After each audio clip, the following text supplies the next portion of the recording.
Notre invité de la semaine porte plusieurs chapeaux en heures, cabotineur au sein du mythique RBO, réalisateur, acteur, globe-trotteur, excellent raconteur et de plus en plus auteur. Il vient d'ailleurs de publier il y a quelques semaines un livre jeunesse, un joyeux prétexte pour faire un petit tête-à-tête avec lui. Salut Yves. Salut. C'est le thème de The Price is Right. Oui. Non, The Price is Right. Parce que The Price is right? Est-ce que The Price is Right. Tu t'enrichis avec ça? Là? Oh, pas du tout. Non. Mais pour vrai, je m'enrichis au niveau humain. Ouais. On va avoir le temps d'en parler. Non, c'est tout le temps qu'on avait. Alors, merci d'être passé, Yves. Merci. Hey, avant de débuter, je vais juste vous faire un petit portrait de Hugo. Pourquoi j'ai accepté son invitation? C'est que c'est mon humoriste préféré. T'es mon humoriste préféré. T'as tous les talents. Et je crois que si tu y mettais des efforts et un peu de rigueur, tu pourrais même devenir journaliste. Non, impossible. Oui.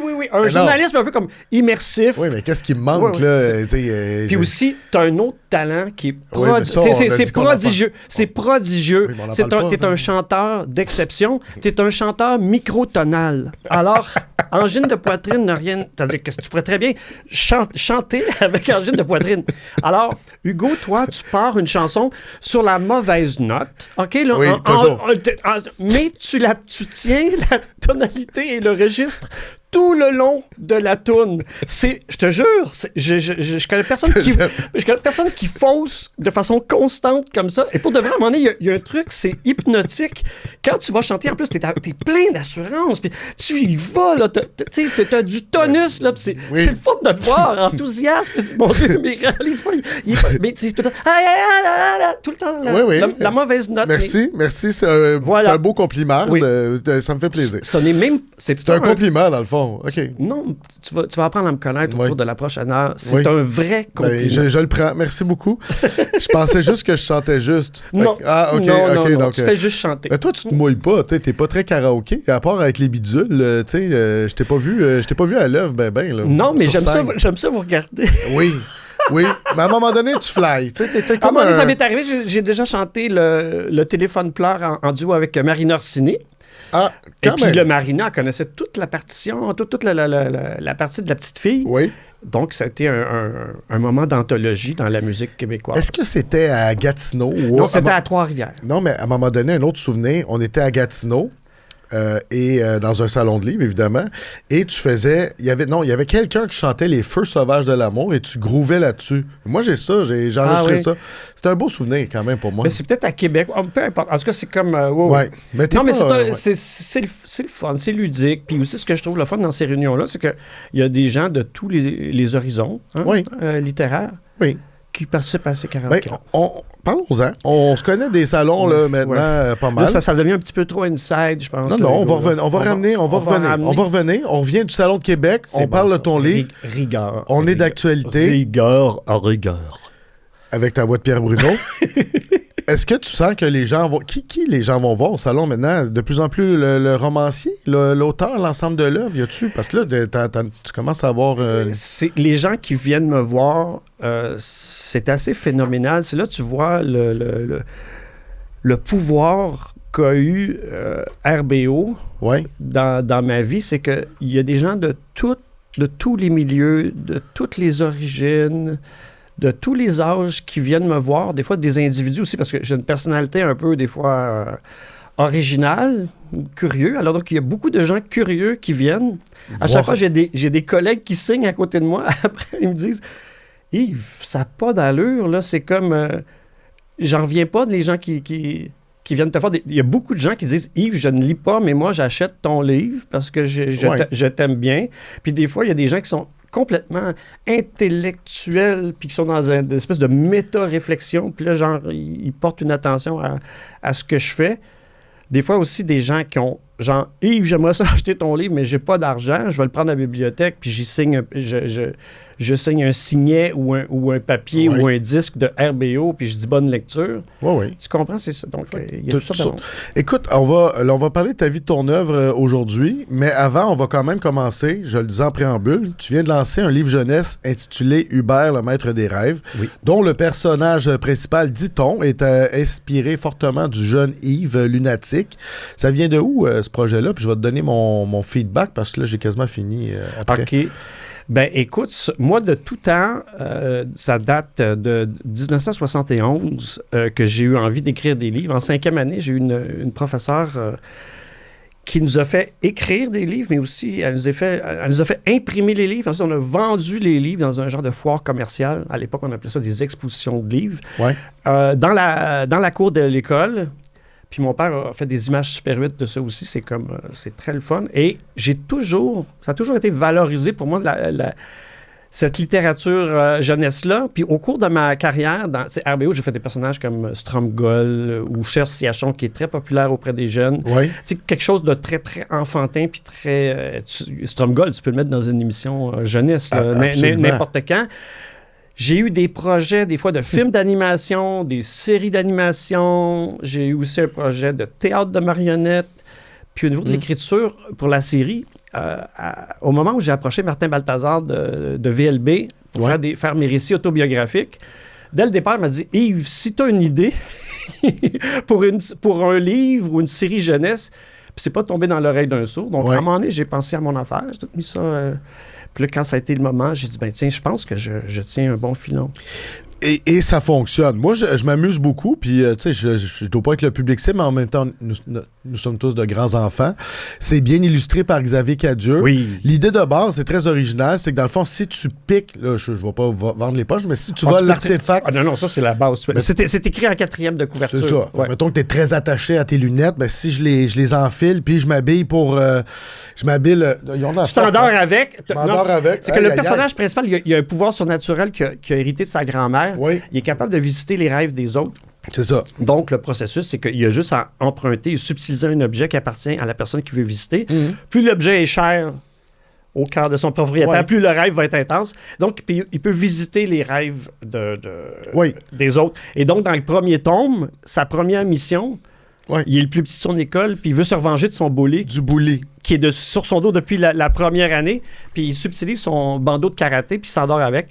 Il se retrouve transporté dans les rêves cauchemardesques de son camarade de classe. Le bandeau de Bruce, dont le prénom vient de Bruce Lee. Oui, exact. C'est ça. Écoute, t'as les archétypes là-dedans qu'on aime bien. Regarde, à un moment donné, à 1,80 m, Philomène est la plus grande élève de l'école. C'est pour cette raison-là qu'on est devenus meilleurs amis. Ça s'est fait naturellement. On n'en avait pas d'autres. Mais tu sais, je trouve que ça, t'as comme une histoire un peu classique aussi d'intimidation scolaire, puis là, ce qui fait de la différence, puis ce qui fait la force, c'est là quand tu t'en vas dans les mondes, quand même, les vagabondis. Puis l'intimidation, c'est le thème du premier tome. À un moment donné, ça va aller ailleurs. Il y a beaucoup de... la justice, il devient justicier, donc la justice sociale aussi, le travail de groupe, la cohésion, l'interaction, c'est toutes des valeurs qui vont être mises de l'avant au cours des prochains temps. Il y a beaucoup de jeux de mots, faut suivre. Tu sais, Down-Yard, Chapel, moi, ça me fait rire. Tu sais, c'est comme dans la version. Ça, là, moi, là, c'est comme... J'écris, là, puis je me dis en même temps, il y a des parents, il y a des professeurs, mais il y a aussi des adultes, là, j'en ai vendu plein à Québec aussi, des adultes, que je dis, est-ce que c'est pour votre fils ou votre fille, votre petit... Non, c'est pour moi, monsieur Petit. Il y en a pour qui la littérature jeunesse comme ça, c'est quand même, c'est ça, c'est merveilleux, c'est fantaisiste, ça se lit bien. Donc, c'est des petits clins d'œil. Ces petits clins d'œil-là sont plus adressés aux gens qui ont les références. On doutait pas que tu avais de l'imagination, mais là, je trouve que tu te lâches là. Tu inventes quand même des mondes, des personnages et tout ça. Donc, chapeau. Tu as même, je pense, bouclé le tome 2 à Québec en fin de semaine. Fait que là, donc, comment c'est reçu à date? Ça va super bien. Puis, tu sais, moi, je me retrouve dans une position où le lectorat, là, les jeunes lecteurs et lectrices, ils ont une connaissance de moi très, très embryonnaire ou absente, tu sais. Donc, je pars de zéro. Paraît que t'es comique, toi, monsieur, je t'ai vu à LOL. Souvent, c'est ça, là. Je t'ai vu à LOL, je t'ai vu à Salut Bonjour, je t'ai vu aux enfants de la télé, je t'ai vu aux tricheurs. Tu sais, genre, ils ont comme une image de... Des fois, mon père, ou t'aimes, ou tel. Et donc, moi, je pars à zéro.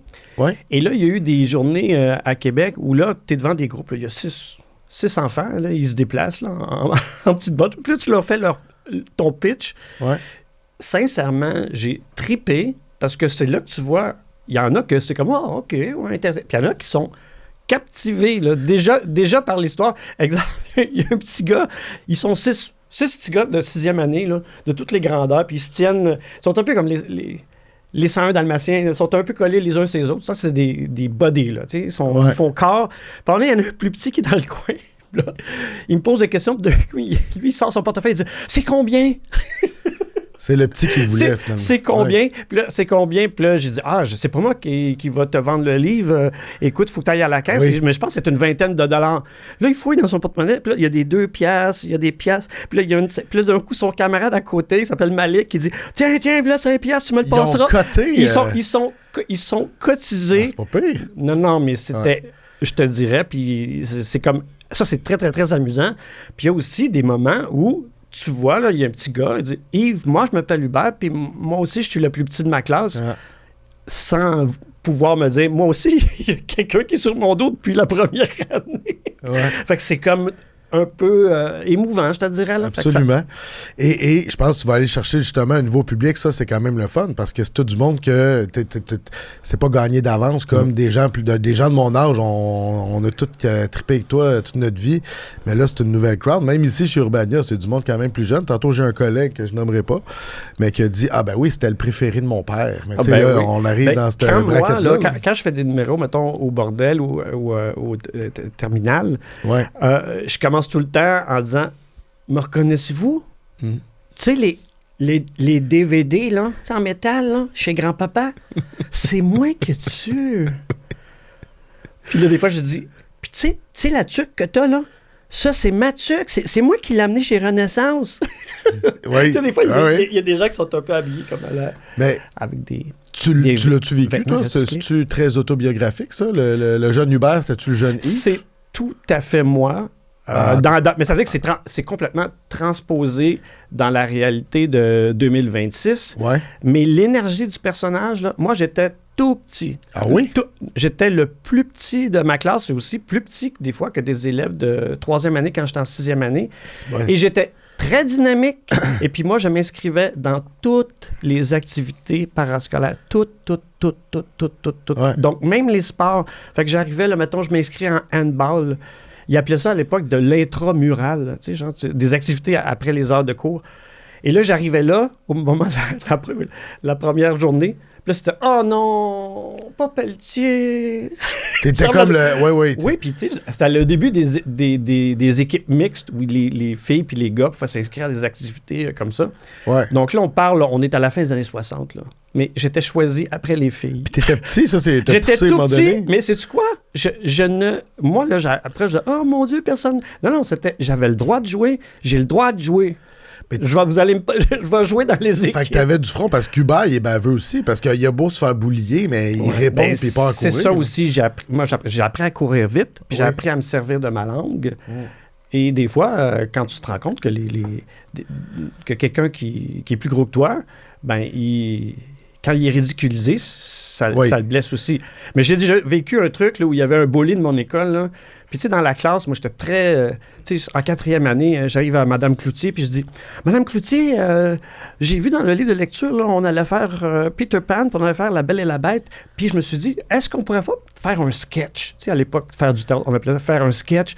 On pourrait, à la fin là, de la période, faire des sketchs. Fait que j'ai pris un petit peu le contrôle des cours de français.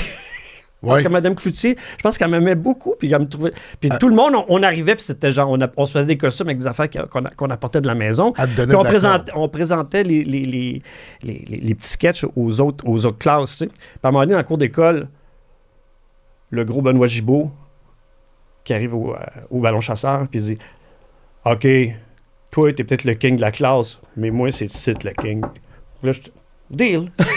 Ça, c'était ton moi, puis le ballon chasseur. Moi, là, au ballon chasseur, j'étais très, très bon, mais pour éviter la balloune. Fait que j'étais tout le temps le dernier dans le carré, tu sais.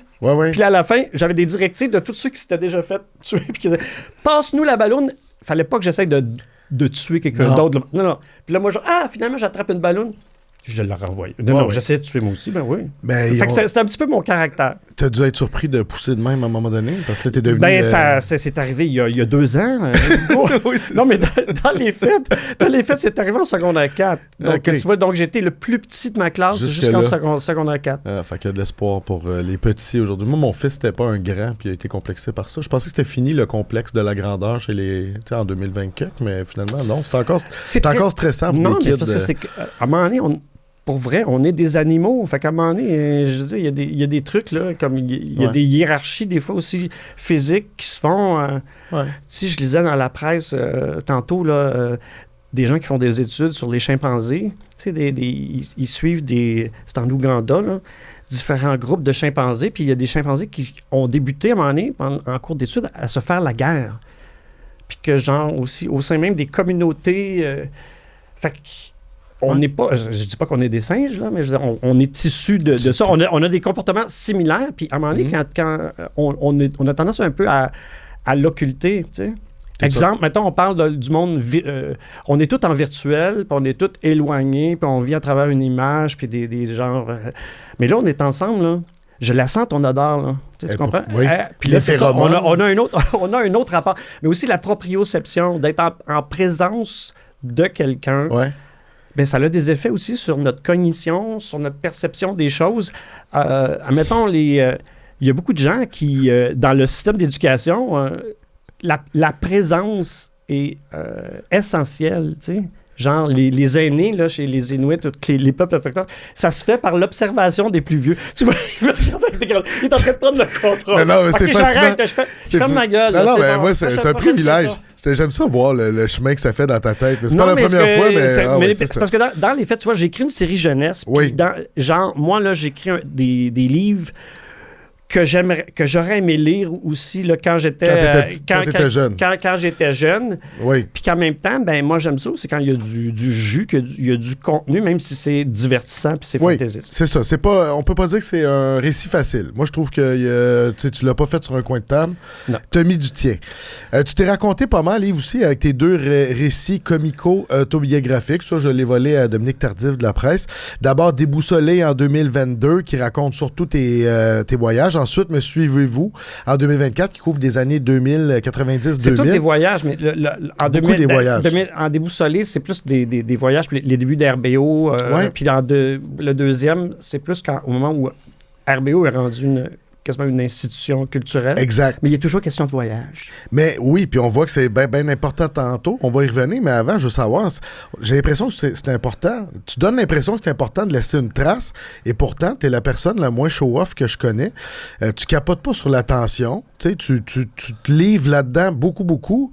Mais j'ai pas on dirait que t'es pas quelqu'un qui cherche des spotlights. Non, mais c'est né de différentes choses. Quand j'ai commencé à faire de la BD, j'ai scénarisé des romans graphiques. Des romans graphiques avec Pascal Girard-Valentin, puis ensuite avec Iris Boudreau, on a fait un recueil de nouvelles BD qui s'appelait Le pouvoir de l'amour et autres vaines romances.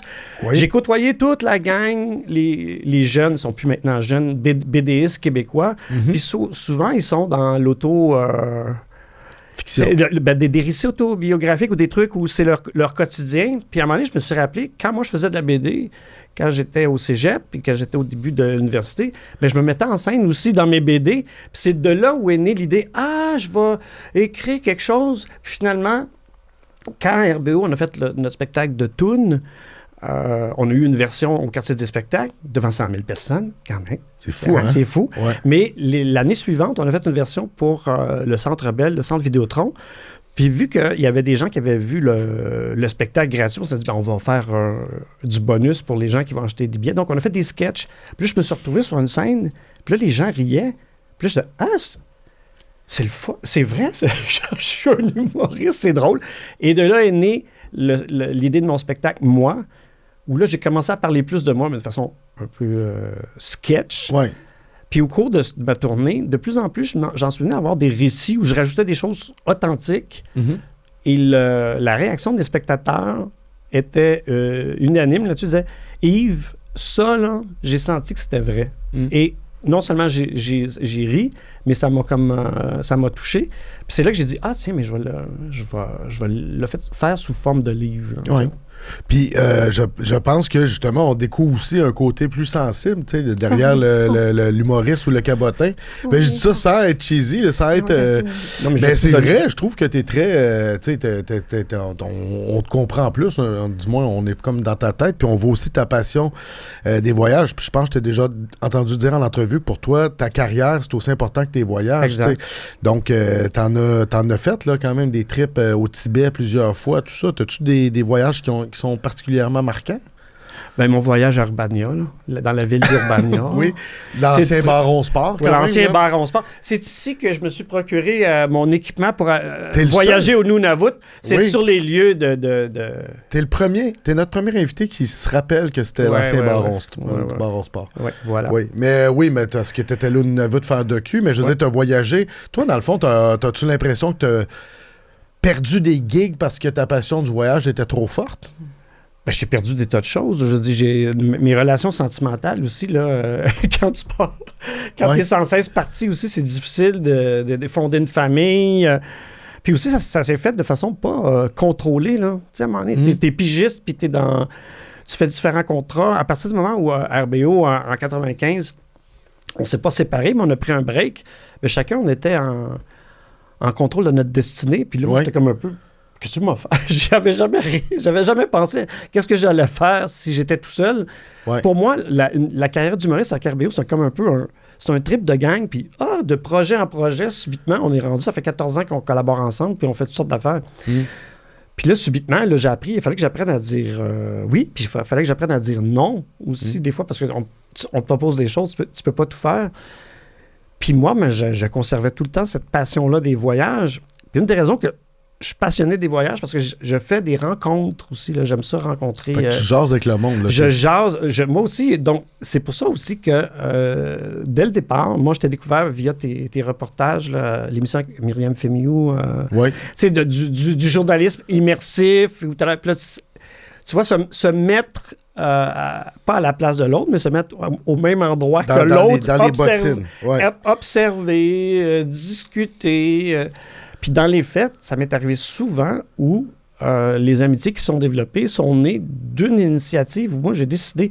Exemple, j'étais en Birmanie, j'étais à Yangon, qui était la capitale à l'époque, puis je vais dans un magasin sportif, puis là, je dis « j'aimerais ça avoir une casquette ou un T-shirt d'une équipe sportive locale. » Les gars disent « Non, on a juste des chandails du football anglais ou des trucs là, du merchandising américain ou européen. » Je dis « Ouais, mais j'ai vu, là, je passais à côté d'une cour d'école, puis ils jouaient au basketball, puis tout le monde avait un uniforme, là, tu sais, c'est où ça? Ah, non, il dit ça, on vend pas ça. » Mais je dis « C'est qui fait?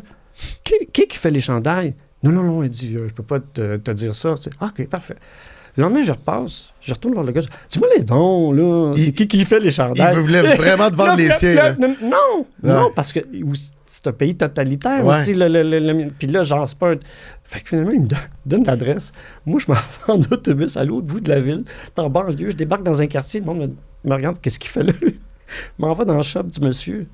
Puis là, il est en train de faire des T-shirts pour une équipe de volleyball. Puis là, je dis, t'en as-tu un trop qui est raté? Fait que t'en as eu un? J'en ai vendu un. Puis, mais en même temps, là, cet endroit-là où je suis allé, là, je connais toute la gang, je connais le monde. Mais c'est venu juste du fait que moi, j'ai décidé que je m'en Ça donne une idée un peu du genre que, tu sais, moi aussi, on a en commun la passion des voyages. Toi, t'es quel genre de voyageur? T'es le voyageur sac à dos qui parle à tout le monde? Ça dépend avec qui je suis. Tu sais, ma blonde est beaucoup moins aventurière. Fait que, tu sais, c'est comme avec elle, tu sais, on est plus tranquillos. Mais quand moi, je suis tout seul, j'aime ça des fois aussi. Ce que j'aime, moi, là, c'est être assez longtemps à une place pour pouvoir explorer, puis aussi changer. Si ton plan est déjà trop précis, puis une occasion se présente, là, ben là, tu peux plus bouger. Tu as pris un billet de train, tu as pris un billet d'avion. Fait que c'est plus ça. Puis j'aime ça, moi, je suis pas géolocalisé. Je suis allé à Mexico City, là, il y a une couple d'années, là, puis tu sais, la ville est merveilleuse, là. J'étais là pendant 2 semaines de temps. j'aurais pu rester 3 mois. Non, mais pour vrai, là, c'est merveilleux. Puis, je circulais à travers les métrobus, là, plutôt que le métro, parce que les métrobus, c'est panoramique. Tu te promènes dans la ville, puis tu vois aux alentours. Mais des fois, il faut que tu changes de ligne. Puis des fois, pour changer de ligne, ben, il y a quasiment 1 kilomètre. Puis, ben, moi, j'ai juste une carte routière. Là, moi, j'arrive avec ma carte, puis là, je me perds comme on se perd pour venir à Urbania. Mettons, je me serais perdu pour venir ici. Oui, mais ça, écoute, là, dans les fêtes, tout le monde, tu sors une carte, qu'est-ce qu'ils font? C'est comme un aimant. Tout le monde va te voir. Là, Disculpe, dove esta, blablabla. Puis c'est comme ça que tu rencontres les gens. Je pense que c'est la meilleure façon de voyager, c'est de prendre le temps de rester. Puis là, on en parlait hors d'onde, mais tu sais, on a un collègue, Jean, qui fait une expérience de déconnexion. Toi, ça serait pas le défi, ça serait pas un si gros défi que ça. Sors ton téléphone, là, je pense que ça vaut la peine de le montrer, mais c'est un nouveau, c'est un flip phone. J'ai fait un documentaire, j'ai réalisé un documentaire avec Fabien Cloutier qui s'appelait Mon oncle. Ouais. Hugues Bélanger qui a écrit le scénario. Salut les gars. Et puis à un moment donné, il y a un oncle qu'on a rencontré, puis que lui, il appelait ça un téléphone à penture. Oui.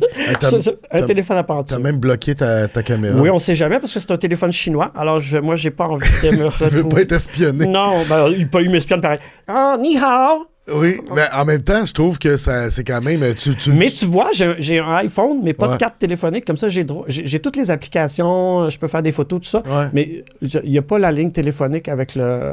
À cause de quoi? À cause que je suis fucké dans la tête puis que j'ai pas le goût d'avoir les deux affaires en même temps. C'est-tu par méfiance de la technologie qui t'espionne? Il y a un aspect de méfiance, mais aussi parce que dans les fêtes, il y a de plus en plus... Des escroqueries qui se font partout. Oui.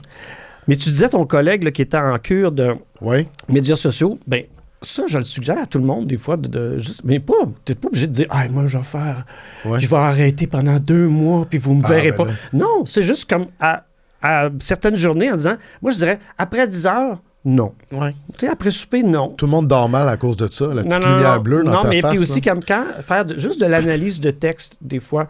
Parce que moi, je lis les autres, parce que c'est très, très divertissant.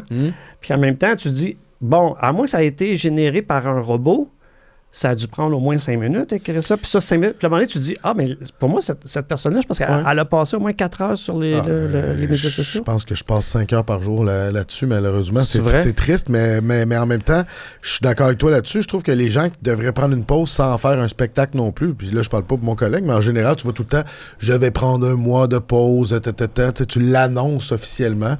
Donc, je trouve que tu contribues au show de... Dans les fêtes, ça va se produire, ça. Parce que, à un moment donné, c'est pas sain collectivement d'être constamment comme ça. Moi, ça m'est déjà arrivé où tu es dans un lieu, où tu es dans un repas, où tu es à la puis il y a des gens qui sont constamment sur leur téléphone. Mais j'ai décrissé, là. Mais je veux dire, quand votre conversation sera terminée, moi, je suis venu manger avec vous autres, là, tu comprends? Donc, je pense qu'il va y avoir une certaine bienséance aussi qui va s'établir de dire que, hey, on fait quelque chose, on laisse les téléphones là, puis on les reprend tantôt. J'y crois à 100%, même, je pense, dans les concerts. Ça devient un peu... Il y a des artistes qui commencent à les interdire, tout ça. Puis j'ai l'impression qu'on a vécu le pire, tu sais, que là, ils l'ont interdit dans les écoles, puis qu'ils vont avoir un genre de retour à un moment donné. Ben, moi, ce que j'aimerais plus que plutôt qu'il y ait des directives, c'est que le monde devienne juste en disant « Hey, moi le faire. » Là, tu fais confiance à l'intelligence populaire. Toi, tu as dit que tu as suggéré au monde de diminuer leur consommation de boissons. Ça peut se faire. Tu m'as vu en fin de semaine, je n'étais pas en train de diminuer grand-chose là-dessus. Là. Non, mais je sais, mais c'est pas grave. Ça veut dire que tu es bien intentionné. Déjà, c'est bon. Oui. On peut travailler avec toi. Mais peut-être pas avec toi, mais avec tes enfants. Je pense qu'on peut convaincre tes enfants. Il y a plus d'espoir avec mes enfants. Yves, tu es le 2e membre de RBO, le plus beau, à venir nous voir.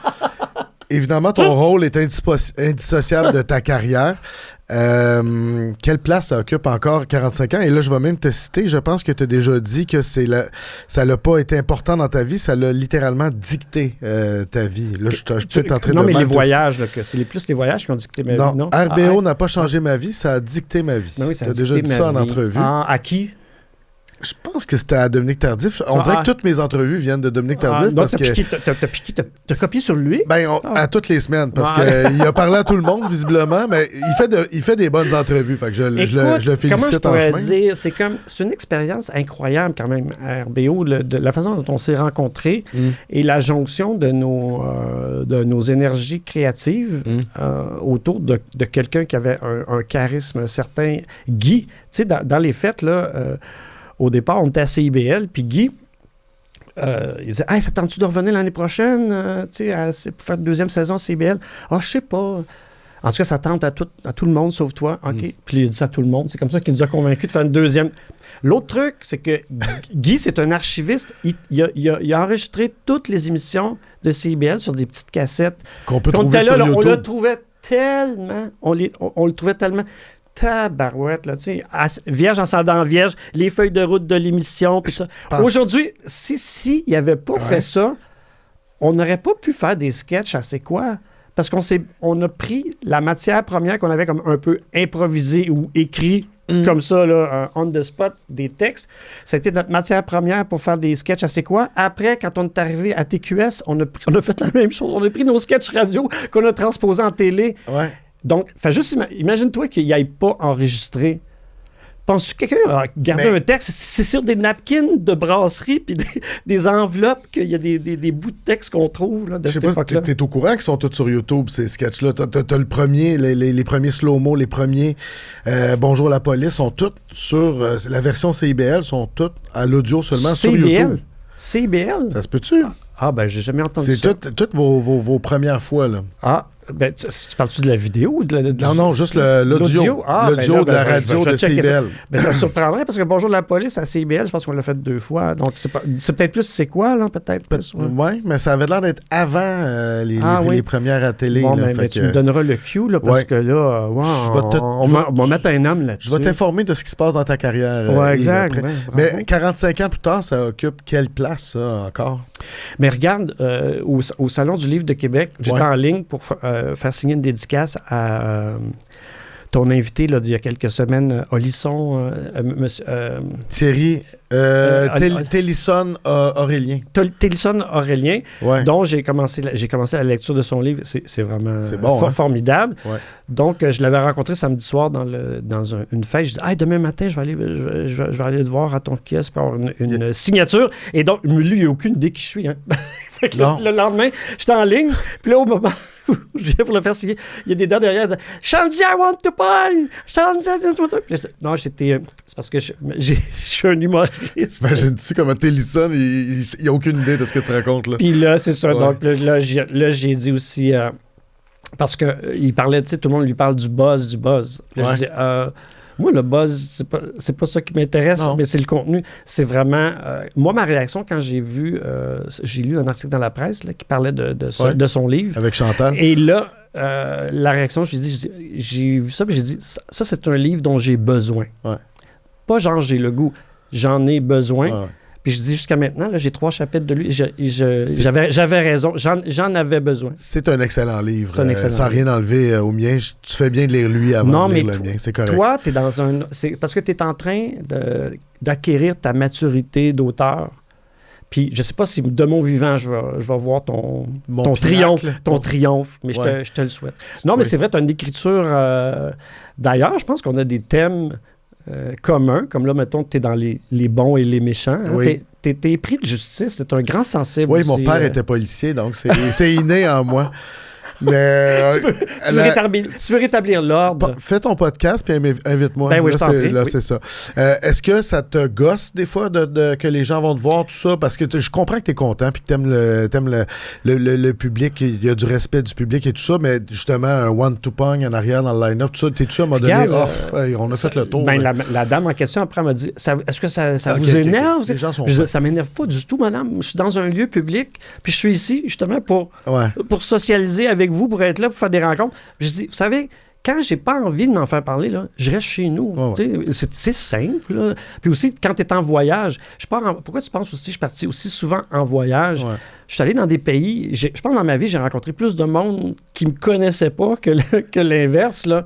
Puis des gens qui te voient débarquer. Même ma blonde est anglophone. Au début, quand on a commencé à se fréquenter, elle connaissait le feu sauvage de l'amour, quelques petites affaires. Ouais. Quand elle est venue voir le show dans le quartier des spectacles devant 100 000 personnes, oh non, elle a fait... OK, il est big, mon chum. C'est où la place la plus loin que quelqu'un t'a reconnu? Mettons, t'es allé au Tibet, t'es allé partout, qu'il y avait un touriste qui passait. Ça arrive souvent, mais ce qui va arriver, c'est des backpackers québécois. Ou, mettons, t'es dans un café Internet, je sais pas trop où, puis là, il y a quelqu'un à côté. Allô, Yves? Oui, c'est ça. Ça, c'est le fun, là. Puis vous avez eu tellement... Écoute, à un moment donné, ça devait être un peu même des rockstars. Guy me parlait que vous pouviez pas sortir à certaines heures, vous pouviez pas aller dans des bars. Là, tu vois, mettons, là, moi, je circule dans les transports en commun à Montréal, puis les gens sont... Mettons, ceux qui me reconnaissent, c'est pas genre... Un petit sourire, mais je pouvais pas, dans les années 80 ou début des années 90... Non, ça aurait été comme... non. Mais j'ai lu quelque part que dans ce temps-là, t'étais imperméable à la sensibilité des femmes parce que t'étais gay dans cette période-là, je pense. Non, mais il y a beaucoup de monde qui pensait juste parce que t'étais un peu plus frêle. Il y a toujours du monde qui pense ça. Et sais-tu quoi? Écoute... mais tu peux le faire, là. On est en 2026. Tu peux sortir du... Non, mais c'est parce que faudrait que ça soit sincère. Mais non, je suis pas gay, mais ça me dérange pas de passer pour un gay parce que non. Non, je pense que c'est plus le cas. Et j'aime, je veux dire, j'ai été élevé... Oui. par un père et une mère dans les années 60, pour qui ça, c'était quelque chose... Admettons, comme ma mère, c'était une grande fan de Michel Tremblay. Tu sais. Ouais. Puis là, donc, des fois, dans des réunions de famille, quelqu'un disait « Ah oui, lui, je t'ai dit que ça allait être un homosexuel. » Puis là, ma mère répliquait « Ben, en tout cas, lui, il sait parler aux femmes. Ouais. » Donc, il y avait déjà cette... Puis dans ma famille, il y avait du côté de mon père, il y avait un cousin éloigné qui était gay. Puis qu'à un moment donné, des fois, dans les réunions familiales, il venait, mais il venait tout seul. Puis là, moi, quand je terminais un enfant, je disais, pourquoi il est toujours tout seul? Ben, c'est parce que là, lui, il est avec son ami, puis son ami, des fois, il va dans sa famille. Mais pourquoi il vient pas avec son ami? Ouais. Ben, là, elle m'avait dit, il y a peut-être des gens dans la famille il y a mieux qui viennent pas avec son ami. Puis là, moi, ça m'a été expliqué, comme on t'explique ça à quelqu'un qui a 6-7 ans. Puis là, je dis, il vit avec son ami. Donc, c'est une forme de vie, mais il n'y avait aucun... je comprenais pas vraiment l'enjeu. C'est ça. On vous pose souvent la question, Yves, est-ce que RBO pourrait être aussi grinçant aujourd'hui et tout ça? J'ai réécouté pour le fun dans les derniers jours, justement, sur votre chaîne YouTube. D'ailleurs, tout est là. C'est très bien fait. C'est pas nous autres partout. Écoute, il y a des affaires qui ont... C'est sûr que, mettons, le défi mini-pot, à un moment donné, tu swings avec ton bâton. Et t'es un excellent Marc Gagnon, by the way, dans Snap et Bourdon. Ouais.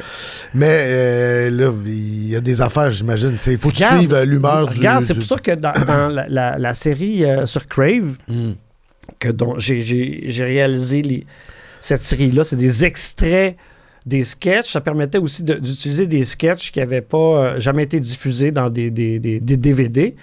Puis aussi, genre, de dire, ben là, ça, on va pas mettre ça là dans un montage, alors que c'est facile de ne pas le montrer. De toute façon, c'est une licence qui dure 5 ans. Nos tapes, les sketchs originaux, ils continuent à exister. Ouais. Puis si RBO faisait de l'humour aujourd'hui, il ferait de l'humour de 2026. C'est ça. Tu sais, t'as vu le spectacle de Pascal Cameron, il est assez crunché, tu sais, genre, donc, il n'y a pas de sujet qui est tabou. Tout dépend de comment tu vas l'amener. Puis, fait que l'humour à la RBO se peut, mais je le ferais pas sur une page Facebook, mettons. Là, non, puis vous l'auriez updaté comme vous avez fait avec les bye-bye. Là, vous auriez eu du fun. Ça, mettons, là, un podcasteur barbu, là, ça serait drôle. Non, vous auriez plus de fun avec la chanson de départ de Legault, je pense. T'as vu ça passer? Oui, je sais, mais ça c'est déjà comme... Il y a rien à rajouter. C'est comme quand on avait déjà ri de la famille Dion, là, il était toutefois des gens heureux, puis qu'après, on s'était rendu compte, l'original était peut-être plus drôle. Ah, t'as raison, parce que même Hérouville, quand vous l'aviez fait, je pense que la version originale était drôle. Là. Les gens qui allaient... Non, c'était-tu Hérouville ou c'était... Non, c'est la commission. La commission. Les vraies personnes étaient des de meilleurs personnages, sans rien vous enlever. C'est quoi les gens te parlent plus? Bon, j'imagine M. Caron, le bulletin, des nouvelles. L'abbé Leboeuf. Ouais. Ce qui est, moi, qui était une découverte, quand j'ai participé à LOL, la première saison de LOL, il fallait préparer un numéro. Puis spontanément, j'ai pensé à Cher de Siachon. Parce que ça m'est arrivé dans le Grand Montréal Comédie. Il fallait que je participe à un espèce d'événement où c'était 100 humoristes en 100 minutes. Là. Puis là, à un moment donné, je vais faire Cher Siachon. Tu sais, genre, il n'y a pas de référence. Là. Et ça a été un hit. Là, puis le monde dans la salle, il y avait 18-19 ans. Puis comme de fait, ça parle à des gens aujourd'hui. Stromgol, M. Caron, il y a comme... c'est des personnages, c'est comme ma famille, là, je te dirais un petit peu. Stromgol qui présente dans un show de musique Angine de poitrine, ça me semble que ça se ferait, ça. Non, parce que ça, c'est déjà deux... Ils ont déjà... C'est deux extraterrestres d'une autre planète. Pareil, il y a une légende selon laquelle l'abbé Leboeuf, qui fait le bulletin de nouvelles des malentendants, qui existe, est une vraie personne. Il est décédé, malheureusement. Il est décédé, mais il a déjà existé. Apparemment, il est déjà allé te voir en show. Oui. Comment a-tu aimé ça? Il a aimé ça. Et c'était à Saint-Jérôme. Oui. Et puis, les gens l'ont reconnu dans la salle. Fait qu'il a été applaudi dans la... dans la salle. Et il a signé des autographes avant et après le spectacle. Et donc, c'est un monsieur qui était vraiment drôle et adorable, avec qui j'avais déjà été en contact déjà à la fin... en 91, les 10 ans d'RBO, il y avait eu un spécial à Adlib où j'allais faire un numéro avec un bulletin de sourd-muet. Fait que j'avais demandé qu'on le contacte pour qu'il vienne faire une apparition. Oui. Puis là, subitement, on m'avait dit « Non, il n'est pas disponible. » Fait que... Puis là, j'ai dit, je peux-tu... je vais l'appeler, moi. Je vais l'appeler. Donc, j'appelle l'abbé. Puis il dit, non, j'ai une messe pour les sourds. Et puis là, ensuite... Mais je dis, vous savez, on peut préenregistrer. Si vous voulez, je peux me déplacer. On va préenregistrer un truc. Ah oui, mais... vous pouvez me le dire directement si ça... Fais juste me dire, ça me tente pas de faire ça. Ben, pas vraiment. Ah, OK. Au moins. Puis là, j'ai dit... vous êtes tout excusé. Ben oui. Mais dans les faits, ce qu'il m'a dit, il dit je suis un farceur et un taquin, mais pas dans ce style-là. Pas de... Puis il a compris dès le départ aussi que moi, je riais pas de lui, je riais pas non plus du handicap. C'est un prétexte pour rire des politiciens puis faire des gestes grossiers à propos de la politique. Puis il y a eu des petites lignes grivoises qui peut-être qui épousaient moins là, en tant que... Mais lui, il s'est retrouvé dans des positions où il était très, très impliqué dans la communauté.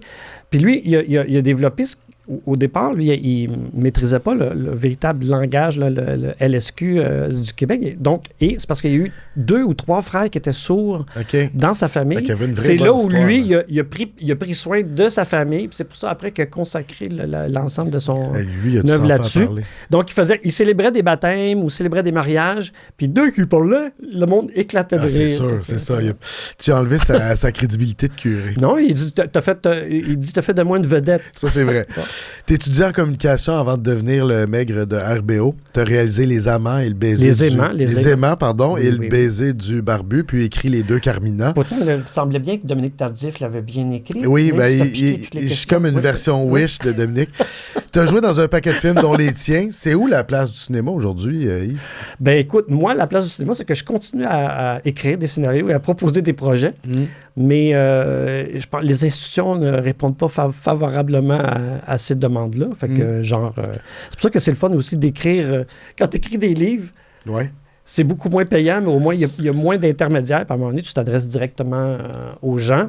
Puis il y a des fois où tu dis, gars, les institutions, ils sont prises dans des décisions difficiles. Ils se retrouvent devant des cinquantaines, 70 projets, des fois, qui sont de qualité.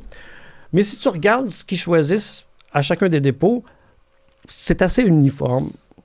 Il n'y a pas beaucoup d'originalité, moi, je trouve, dans tout ça. Donc, on a un système qui est comme équitable. Il y a toutes sortes de règles, ça, mais dans les faits, à la fin, moi, c'est ça. J'aimerais ça qu'on ait à un moment donné Moi, ce que j'appelle tout le temps, c'est à chacun des dépôts, il devrait y avoir autant à Téléfilm qu'à la SODEC un Joker.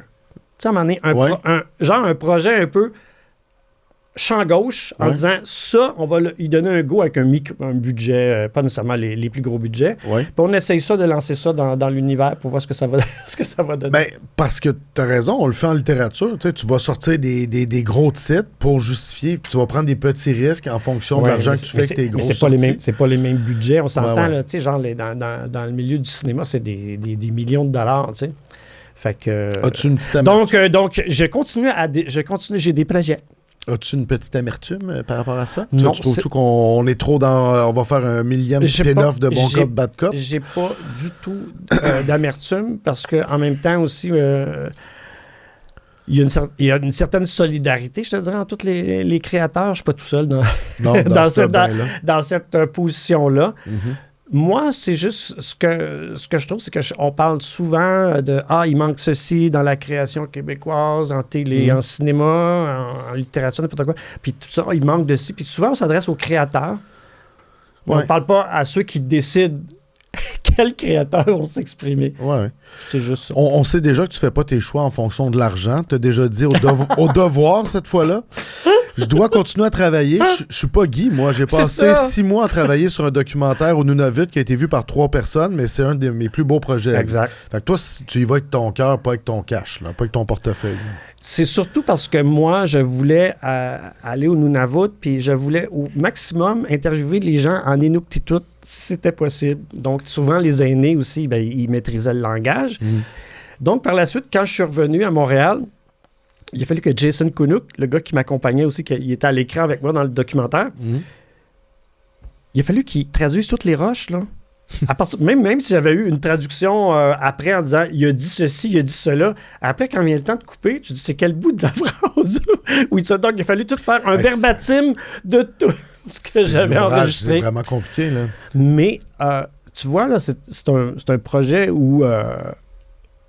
C'est des projets initiatiques, je te dirais. Là. Je suis revenu, je suis pas la même personne entre l'arrivée là-bas et mon retour. De la même façon, quand j'ai fait Partir autrement, pendant 2 ans, puis à un moment donné, on était en Inde, puis on a fait un reportage à Dharavi, là, le slum, le bidonville qui est en plein centre de Mumbai. Puis t'es là, tu reviens chez vous après, tu dis c'est là où le... Tu sais, moi, genre, des fois, je réagis en retard, là. Tu sais, genre, je suis comme... sur le coup, je reçois l'émotion. Puis c'est après, je suis revenu de là, je dis tabarouette. Fait que des fois, là, quand j'entends des gens au Québec, là, où des fois, là, on a le droit de s'indigner, on a le droit d'être révolté. Tu sais, genre, il y a toutes sortes d'injustices. Mais des fois, juste le ton qu'on emploie, puis la force de conviction qu'on y met, en disant, ça n'a pas d'allure. Tu sais, des fois, j'aurais juste le goût de dire, gars, viens avec moi une minute. Là. Genre, allons quelque part ici, là. Voici, là, ça, c'est une maison avec des gens qui restent ici. C'est bon, parfait. Maintenant, reprenons notre discussion. Juste ça. J'ai toujours dit que voyager, c'est la meilleure façon de relativiser bien des malheurs, mettons. Là.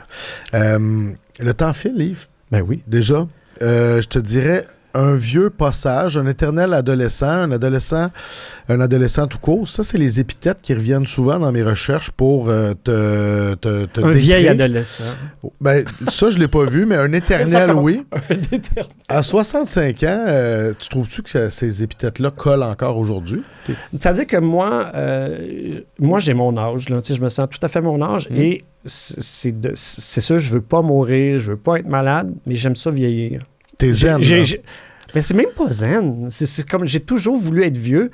Quand j'étais petit, je disais, j'ai hâte d'être vieux, puis j'ai hâte de pouvoir... J'aime ça avoir de la connaissance, puis un de mes plus grands plaisirs, c'est comme quand il y a quelqu'un de plus jeune qui me dit « Ah, Yves, dis-moi, t'as la fête, mais la plupart du temps, moi, je parle, je dis « Ah, tu devais être content de faire M. Caron dans la vingtaine. M. Caron, ça me... Sais-tu pourquoi? Je pense que je l'ai interprété. C'est un monsieur que j'ai vu, il est inspiré de toutes sortes de personnes, mais dans les faits, c'est moi, là. Ouais. C'est le petit le fatigant qui a besoin d'attention. Ah, ben... Donc, voilà. Donc, mais je te dirais que j'ai comme une candeur encore qui n'est pas feinte du tout. Je suis vraiment comme ça. Des fois, je suis vraiment épais en disant « Ah, j'ai pris cette décision-là encore. Puis j'aime mieux faire confiance puis me tromper que d'être constamment tout le temps sur le... Es-tu nostalgique? Non. Ben ça, c'est nostalgique. C'est-à-dire pas nostalgique, mais j'aime le passé. Mais j'étais petit, puis j'aimais le passé. Je questionnais mes grands-parents, mes parents, en disant « Comment c'était quand tu étais petit? » Puis blablabla. Puis j'ai déjà dit à ma mère, tu sais, à l'époque, là, il y avait la télé en noir et blanc dans les années 60. Je dis « Ça devait être plate dans ton temps, maman? » Quoi? Elle dit « Ben, tout était en noir, et blanc. » Moi aussi, je pensais ça jusqu'à genre 7-8 ans. Je voyais des photos, j'étais comme, OK, il n'y avait pas de couleur. Mais moi, depuis l'an passé, là, on me l'a dit. Là. Mais donc, ce que je veux dire, c'est que j'étais tout le temps fasciné par l'histoire. Et moi, un des plus grands fans que j'ai eu dans RBO aussi, c'est d'avoir, mettons, Claude Meunier qui vient dans un de nos sketchs, Jean-Guy Moreau, Dominique Michel, l'espèce de transmission du savoir d'une génération à l'autre. J'ai fait du Zénith, là, puis à un moment donné, j'étais opposé dans une émission avec Gilles Girard des Classelles. J'ai passé la journée au complet dans sa loge pour qu'il me raconte des histoires, parce que moi, là, des années 60, c'est jeunesse d'aujourd'hui. Oui.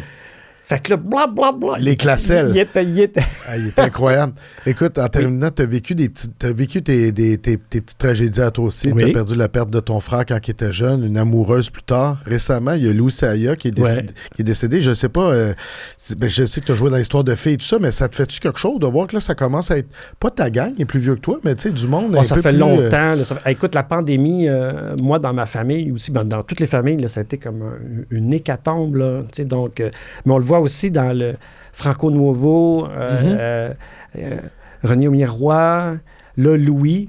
Louis, les gens disent « Ah, ton ami Louis. » Non, c'était pas mon ami. J'ai jamais fréquenté Louis Saya en dehors du travail, mais c'est je pense une des personnes avec qui j'ai le plus collaboré. Et le moment où il est arrivé dans le destin de RBO, ça a été déterminant, parce que c'était une personne qui avait une autorité, puis et c'est au moment où on a développé notre premier spectacle, et je ne peux pas rentrer dans les détails, mais ça a failli pas se faire, là, tu comprends? Puis donc, le fait qu'aux commandes, Louis était là, qui avait décidé que oui, hey, les petits gars, j'ai le goût de faire votre show, mais pas juste lui, Suzanne Harel, toute l'équipe de création qui l'entourait. Et c'est surtout comme moi, à l'époque, là, j'étais complètement en dilettante. OK, là, je déconnais, puis je faisais des shows, puis oui, on va au SDA, mais par un moment donné, Louis m'a juste mis face à dire « Ben, faut que tu fasses un choix, là. Veux-tu devenir un humoriste, là? Puis regarde, là, il y a un public, puis il y a un bout où je pense que moi, je comprends pas ton texte. Fait que je pense que les gens, ils comprennent pas non plus. Je dis, les gens rient, Louis. Il dit, les gens rient parce que tu fais des grimaces, puis tu es hyper expressif. Mais dès que tu vas faire une performance où tu vas donner un petit peu moins d'énergie, ben ça va rire moins. Ouais. Puis là, je retourne chez nous, je relis mon texte. Le gros tabarnak, il a raison. Puis lui, c'est pas un professeur te dire avec de la théorie. C'est plus genre, ça rit ou ça rit pas. Hey, on te voit pas la face. Tu sais, c'est des affaires hyper pragmatiques. Ouais. Puis aussi, moi, j'étais en plein deuil de mon frère au moment où j'ai commencé à travailler sur ce spectacle-là. Ouais. Fait qu'il y a eu une espèce de... C'était comme RBO, ça a été comme une bouée de sauvetage, je te dirais, de façon globale pour moi. Là. Genre, j'ai trouvé comme des frères. Puis j'ai l'impression que Louis, il avait c'était un genre de figure aussi paternelle, parce qu'il était bang, bang, très, très... Ce dont j'avais besoin, comme on dit là. Ce dont j'avais besoin. Puis il était très moqueur, Louis. Là, très moqueur. Écoute, il y a des entrevues après 1 heure que j'ai fait vraiment le tour, puis que j'étire même des fois un peu. Dans ce cas-ci, j'ai l'impression que... Je ne vais pas les nommer. Dans ce cas-ci, j'ai l'impression d'avoir effleuré. On se revoit la semaine prochaine, mesdames et messieurs. Co-animateur. Merci de ton temps, Yves. Hey, Hugo, enchanté. Merci. Microtonal.